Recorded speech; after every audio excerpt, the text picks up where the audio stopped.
அந்த கதை முடிந்த கதை, எந்தன் மனம் மறந்த கதை.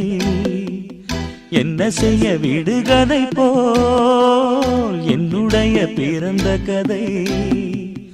காலங்கள் தான் போன பின்னும் காயங்கள் ஆறவில்லை, வேதனை தீரவில்லை.